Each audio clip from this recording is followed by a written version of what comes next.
إن الحمد لله نحمده ونستعينه ونستغفره ونؤمن به ونتوكل عليه ونعوذ بالله من شرور أنفسنا ومن سيئات أعمالنا.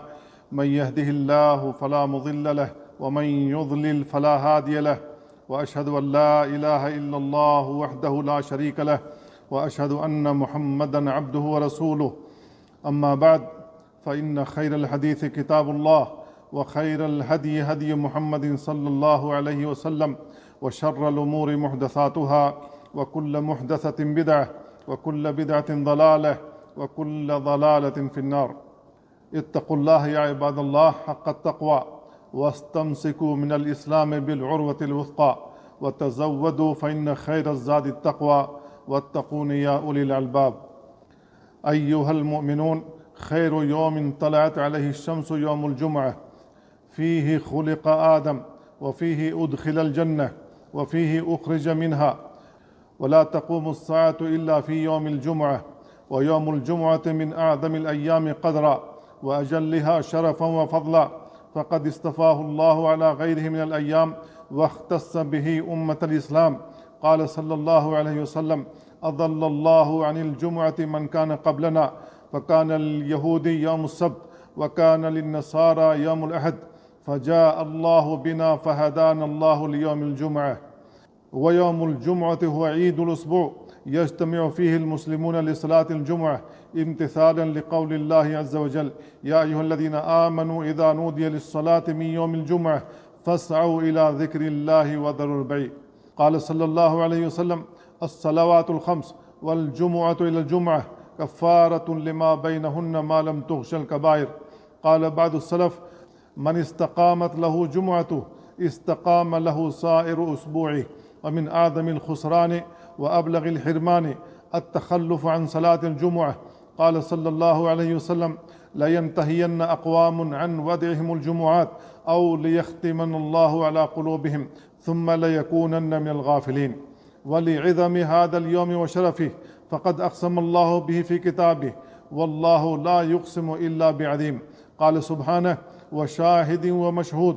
قال المفسرون: الشاهد يوم الجمعة، والمعنى أنه يوم شاهد لنا أو علينا بما أودعناه من أعمال صالحة أو طالحة. فينبغي للمسلم أن يغتنم هذا اليوم بجمع الحسنات ورفع الدرجات وكثرة الدعوات. قال ابن القيم رحمه الله: إن أكثر أهل الفجور يحترمون يوم الجمعة وليلته، ويرون أن من تجرأ فيه على معاصي الله عجل الله عقوبته ولم يمهله، وهذا أمر قد استقر عندهم وعلموه بالتجارب. ومن الأعمال المؤكدة في يوم الجمعة الاغتسال والتنظف والتطيب لصلاة الجمعة. قال صلى الله عليه وسلم: لا يغتسل رجل يوم الجمعة ويتطهر ما استطاع من طهر، ويدهن من دهنه، أو يمس من طيب بيته، ثم يخرج فلا يفرق بين اثنين، ثم يصلي ما كتب له، ثم ينصت إذا تكلم الإمام، إلا غفر له ما بينه وبين الجمعة الأخرى. ومن السنن العظيمة التبكير لصلاة الجمعة ماشيا إن أمكن. يقول صلى الله عليه وسلم: إذا كان يوم الجمعة وقفت الملائكة على باب المسجد يكتبون الأول فالأول، فإذا خرج الإمام طووا صحوفهم ويستمعوا الذكر.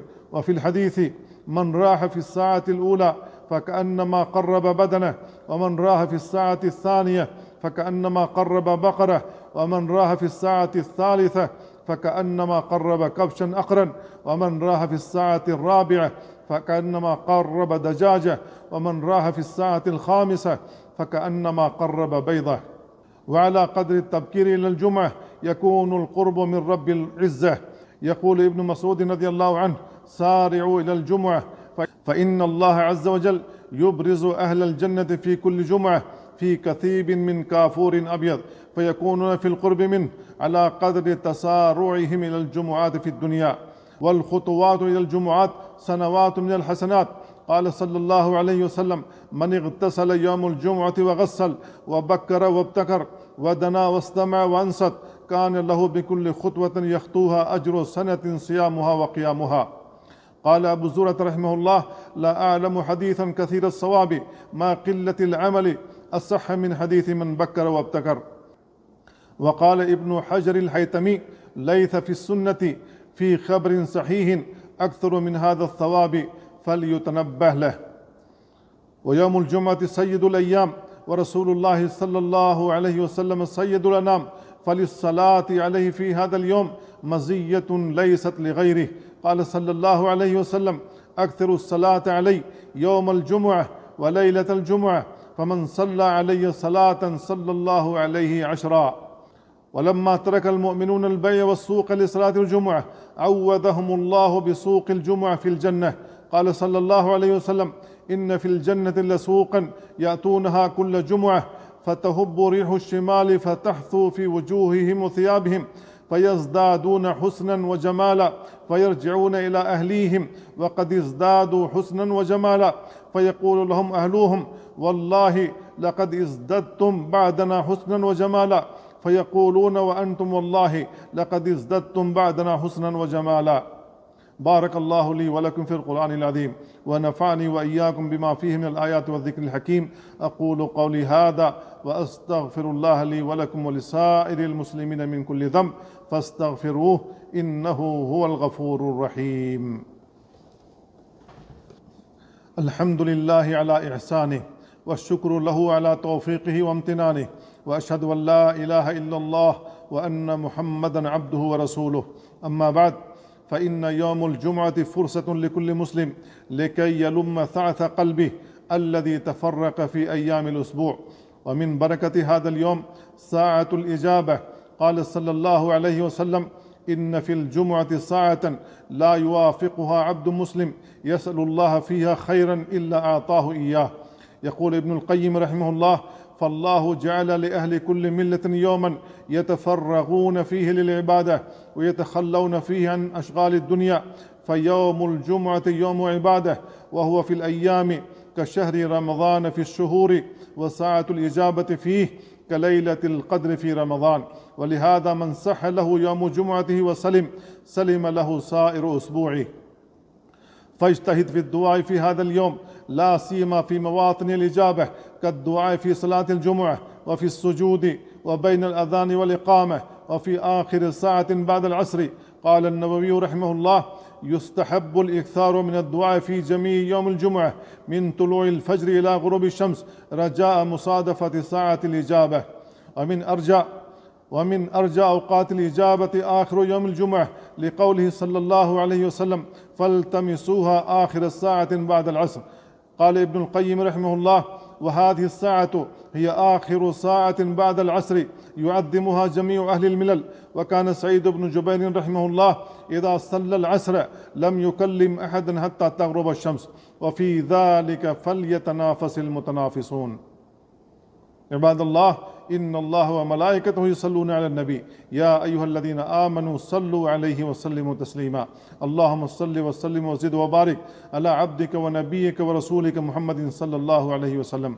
وارض اللهم عن الخلفاء الراشدين أبي بكر وعمر وعثمان وعلي، وعن الصحابة والتابعين ومن تبعهم بإحسان إلى يوم الدين. اللهم أعز الإسلام والمسلمين، اللهم أعز الإسلام والمسلمين، وأذل الشرك والمشركين، ودمر أعداءك أعداء الدين، واحمي حوزة الدين، وانصر عبادك الموحدين. اللهم فرج هم المهمومين، ونفس كرب المكروبين، واقض الدين عن المدينين، واشف مرضانا ومرضى المسلمين.